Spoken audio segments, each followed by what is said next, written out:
Only here on Fox 13, a detective stripped of his badge. He's fighting back, saying he's not done. And now he's sitting down with Fox 13 News to share his side of the story. Matthew Smith has been digging into why that Bellingham detective was let go, and the department says this comes down to ethics. Ethics, and as they stated in an internal investigation, a misappropriation of funds. But after a lengthy investigation, McGinty's questioning who really misspent taxpayer money.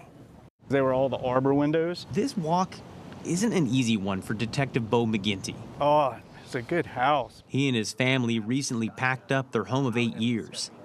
Leaving memories is tough.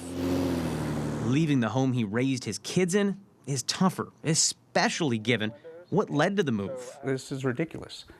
This is not a terminatable offense. This termination letter was hand-delivered on August 18th by McGinty's boss, Bellingham Police Chief Rebecca Mertzig. It was the end of a 3-month roller coaster that put McGinty, his wife, and 3 kids through the ringer. I don't understand it, and I don't try. I feel like somebody's driving this train, and I don't know who. You see, all of this comes down to dry cleaning. Yes, dry cleaning. 15 years of service in law enforcement, 8 here locally, wiped out.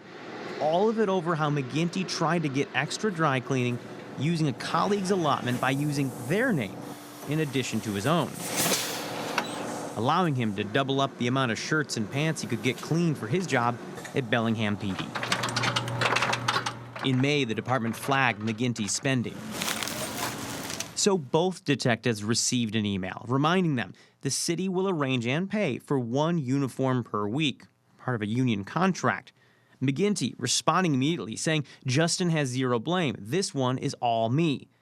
In fact, he thought this was such a small deal, he requested additional budget for dry cleaning in the same email chain. I never hid anything. I was never dishonest. But higher up the food chain at Bellingham PD, someone saw it differently.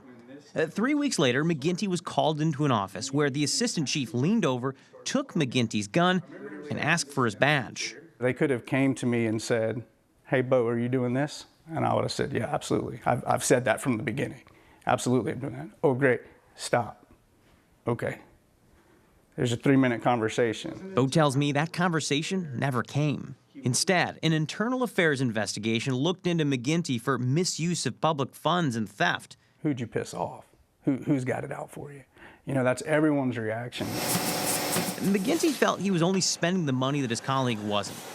Investigators saw how 17 months of dry cleaning added up to an extra $750.98, a number determined over an 8-week-long investigation, while McGinty sat at home on administrative leave, never denying what happened, while also drawing more than $20,000 in salary. I did not think it would constitute a 3-month-long investigation, spending that much money for the city. The chief wouldn't talk to us on camera, but through a spokesperson, she defended both the firing and the investigation. I understand that you're saying it's about dry cleaning. It's not. It's about an ethical, it involved an ethical decision-making process that was not up to the standard of what our department holds itself to. I would love to have my job back for the reason of showing my children this wasn't right. They were wrong. This was too much. It's a good time to show them who I am. He says he'll do that fighting to get his badge back through arbitration.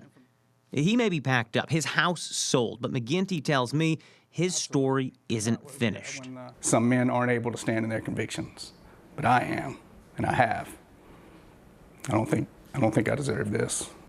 As McGinty continues his fight to get his badge back, we're also waiting to see whether or not a DA will file charges here. We're tracking both of these stories, and we'll update you as we learn more. In the newsroom, Matthew Smith, Fox 13 News.